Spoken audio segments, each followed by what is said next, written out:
A spaceship on an important mission has crashed on the moon and the situation is dire. Oxygen levels are declining, engines are down, a crew member is hurt, and they're too far from the research station.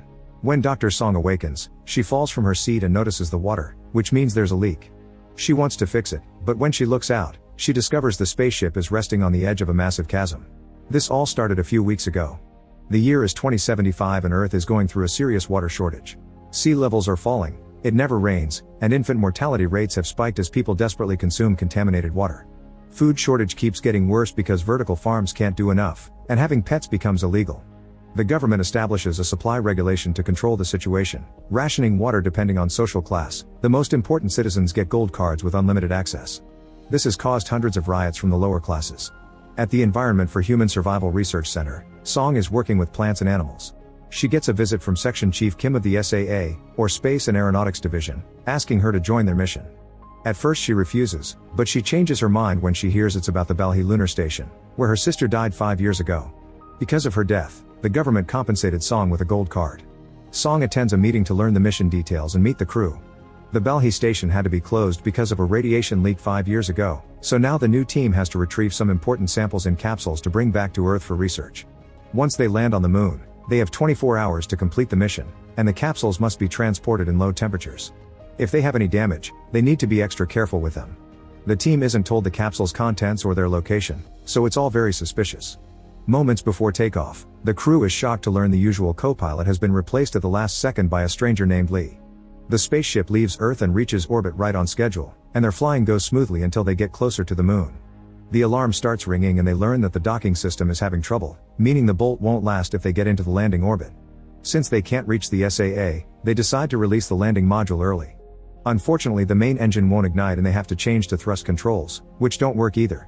The spaceship crashes on the ground and slides down until it gets stuck upside down on the edge of a chasm. Back to the beginning, the crew suits up and tries to open the door, which causes the ship to slide down a little more. Some furniture starts falling and the crew dodges it, but it breaks a window instead. Song slips out and manages to hold on at the last second, and the others carefully grab her hand to bring her back inside. Afterward they get out only to watch the spaceship slide down and fall into the abyss. There's no communication with the SAA and the station is a little over 7 kilometers away, but considering the limited oxygen, they have no choice but to start walking toward Balhi.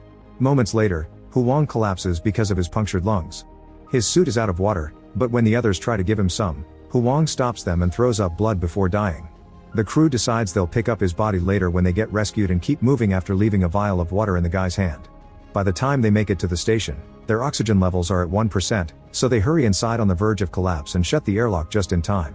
Then a flashback reveals Song in her old lab trying to decrypt a message left by her sister. An old conversation helps her guess the password is silent C in Latin, and once the message is decoded, it reads "Find Luna." Later she asked Huang about it and he explained that Luna is the data storage at Balhi station. In the present, the crew recharges their oxygen supplies before going out to explore the station. Since it's dark, their first goal is to find the power supply. As they walk through the hallway, they're shocked to find a body on the ground. There have been many attempts to break out into the station since it was shut down, and the suit and weapon indicate the man is a mercenary, probably working for the resource mafia. A quick scan indicates he drowned, which doesn't make sense. As they continue to wander, the crew gets another surprise: the radiation levels are normal.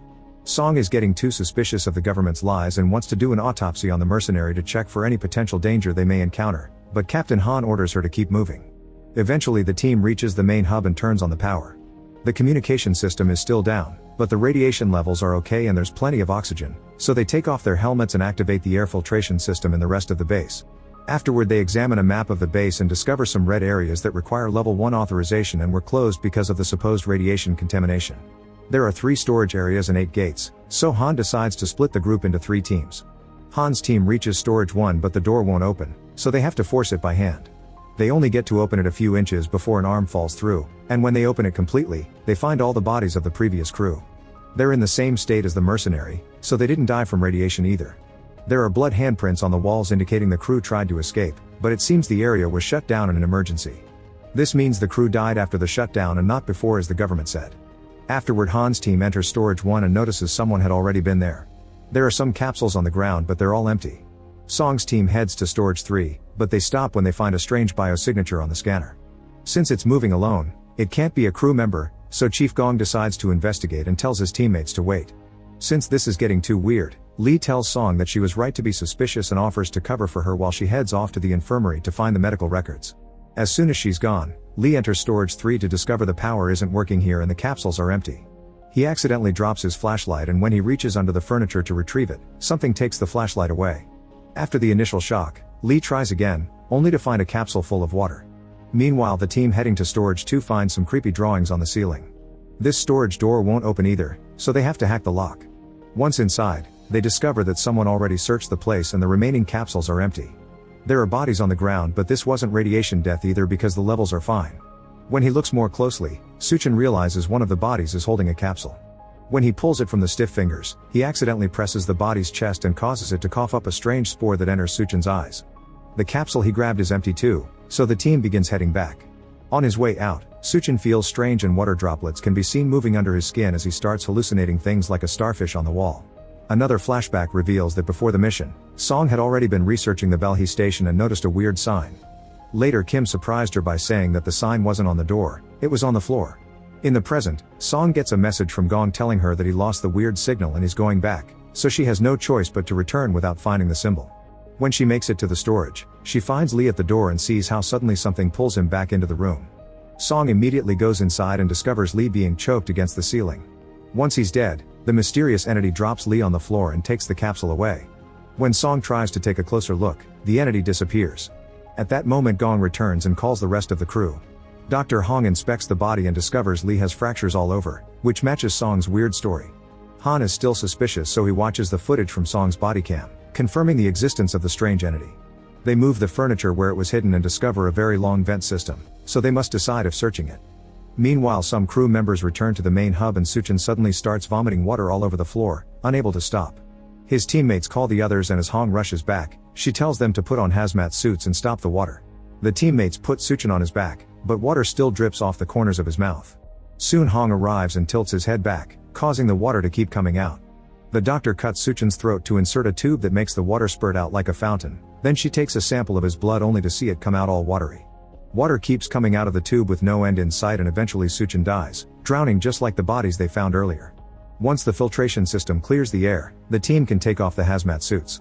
Hong will do an autopsy of Lee's body and Song will check out the data storage, not caring about Han's refusal anymore. The other crew members want to quit because it's become too dangerous, but Han announces the mission is still on and takes some men with him to search for the entity while telling the rest to re-establish communications at any cost. Han's team enters the vents and finds the same creepy drawings on the walls. Suddenly their scanner finds a biosignal approaching them, however it seems to be in another part of the facility because it passes right over them. The team tries to follow the same direction and comes across a door, but it's locked. At that moment they get a call from the men in the main hub saying they made progress with the comms, so the team decides to go back. Meanwhile, Suchin's body is taken to the infirmary, where Hong begins opening him up. Song checks the medical records, but they're all locked, so she goes to gather tissue samples from the other bodies. Minutes later, while Song is working, she thinks she's found the body of her sister, but when she checks the tag she notices it's a different woman with the same surname. Afterward, Song returns to the infirmary, where Hong confirms that the body was filled with water from the inside with no signs of external damage. Song mentions the other bodies had similar symptoms, and when she checks the samples, she discovers the previous crew were in perfect health when they died, with no signs of virus or bacteria. Not to mention Suchin's blood appears to hold a separate layer of something unrecognizable. Back to Han, he learns from the others that they need to fix the digital unit. Usually the elevator would take them there, but it's out of order, so someone will have to climb down, which is very dangerous. Han volunteers to go, and when he stops by to inform the doctors, Song shares a theory. The creature didn't hurt her and is familiar with the internal base structure, so she thinks it may be a survivor. However, Han thinks it isn't possible. Afterward, Song and Hong examine the vomited water and notice it's distilled. It seems the water itself could be the virus, probably extraterrestrial, and it could be the solution to the drought on Earth. It's not in the air, so something happened 5 years ago that made it spread among the old crew. At the chasm, Han starts carefully descending to reach the unit. Suddenly the elevator starts moving on its own and the computer controls are unable to stop it. Han holds on tight and moves out of the way just in time, so the elevator keeps going and disconnects Han's rope in the process. Then it crashes into the station, causing the power to go out only to return a second later. Then the crew begins lowering the rope again, but Han asks them to throw the whole thing off because the elevator is now falling. Moving quickly, Han connects the rope to one of the shafts and dodges the elevator again, but this time his body bounces against the metal and his oxygen system is damaged. After dreaming of his sick daughter back on Earth, Han decides to keep going instead of returning and successfully finds the unit. He quickly changes a panel so the team can reboot the system, Then he passes out. Thankfully the crew quickly saves him and brings him back, but they have bad news, the comms still aren't working. The computer is completely functional, yet for some reason there's no signal. Suddenly they detect an unknown signal coming from Storage 3, so they go there to investigate.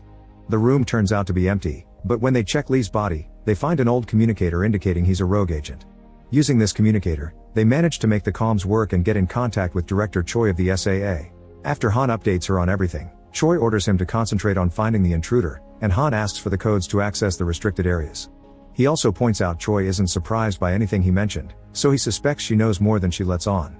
Meanwhile Song wanders around the station and finally finds the door with the sign on the floor, but she can't open it without the right code.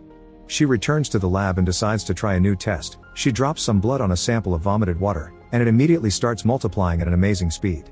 They immediately hit it with extinguishers and all the drops instantly freeze, confirming that the water can only multiply as long as its host is alive. Song rushes to see Han, announcing the sample they had to pick up has always been water and accusing Han of knowing everything.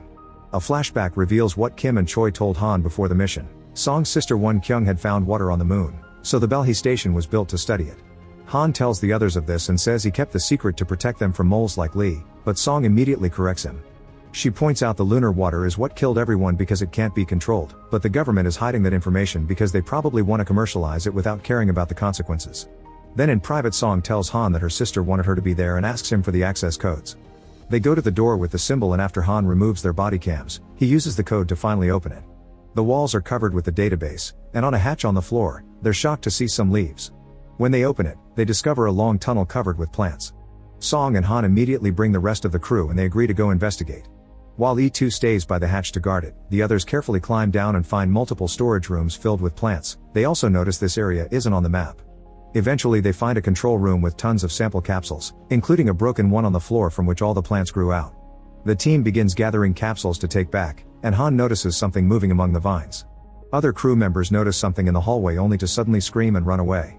The creature tears off E1's arm to steal his capsule, so Sun shoots it to make it drop the sample.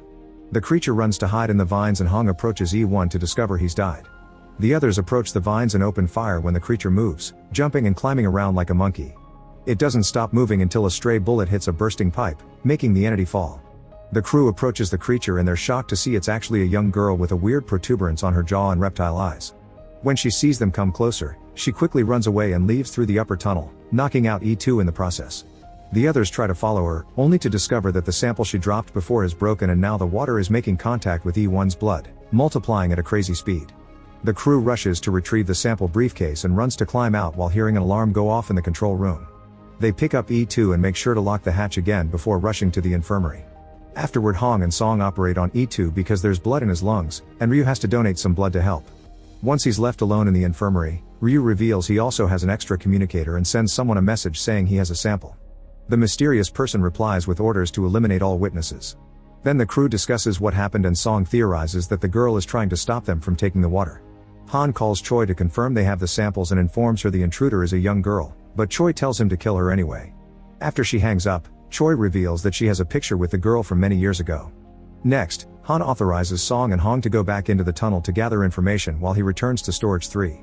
He goes inside the vent and this time he opens the door, allowing him to find the broken vent the girl used to move around and a bunch of blood stains.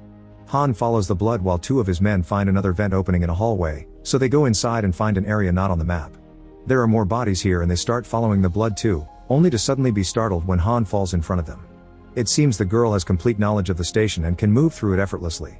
In the mysterious tunnel, Song and Hong access the database and Song admits that she had no idea her sister was on the lunar base until she was informed of her death.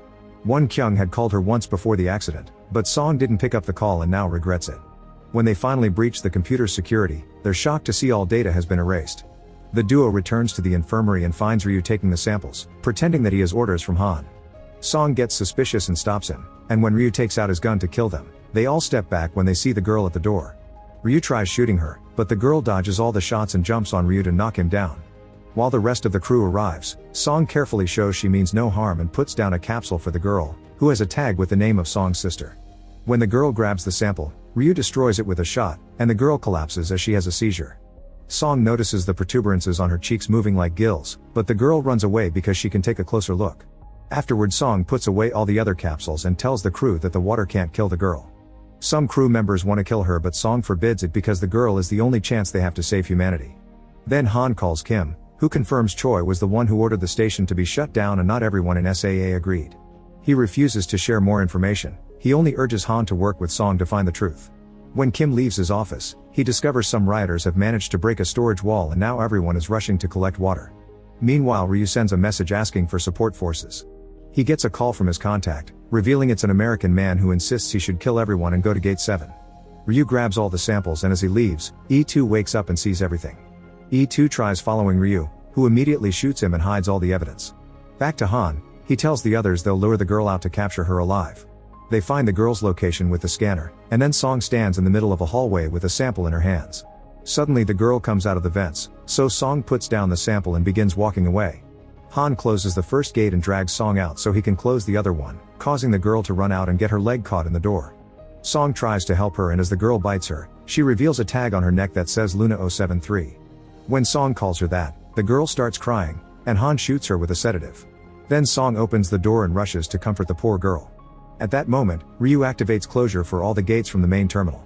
Luna panics and rushes to escape through a vent, so Song grabs the sample and follows her right before the gate closes between her and the team.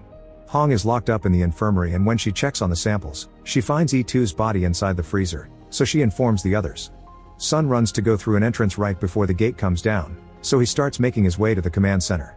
Han and Gong manage to run through a few doors as well, but soon they also get stuck so they decide to take the vents. In the meantime, Song moves through the vents. Her map is broken and she can't contact the others, but Luna waits for her to show her the way. After lots of wandering, Song finds an office that Luna transformed into her personal hideout. There are drawings on the walls, a bunch of capsules, and pictures of the old crew including Won Kyung. Song shares some candy with Luna and after the girl falls asleep, Song finally finds the missing data brick.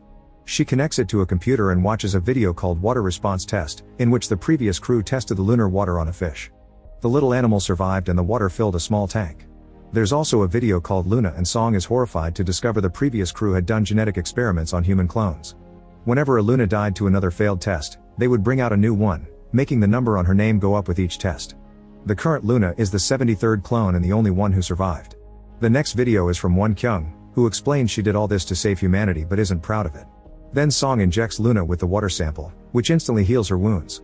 At the same time, Hong escapes the infirmary through the vents and after wandering for a while, she's shocked to discover a storage with hundreds of Lunas in bags. She screams when someone touches her, but it's just Han. Together they find a door at the end of storage that takes them near to the control room, but they'll have to use the vents to access it. Meanwhile, Sun makes it to the command center, only for Ryu to welcome him with his gun out. Ryu pushes Sun and shoots him once before checking the map, allowing Sun to jump on him and disarm him to then start a fight. The men struggle for a while and once Ryu manages to push Sun off, he retrieves his gun and shoots Sun again. Noticing he's fallen next to the suitcase, Sun retrieves a sample before he gets shot once more, causing the capsule to fall and break. Ryu locks Sun up and watches how the water starts multiplying with his blood. Sun gets infected and after hallucinating a starfish, he starts throwing up huge amounts of water before drowning to death. Then Ryu tries to turn on the air filtration system, only to discover an anomaly in the pressure system. This is caused by the water in the plant rooms, which has spread and flooded the area. Ryu ignores the warning and opens the filtration system anyway, giving the water room to keep on growing.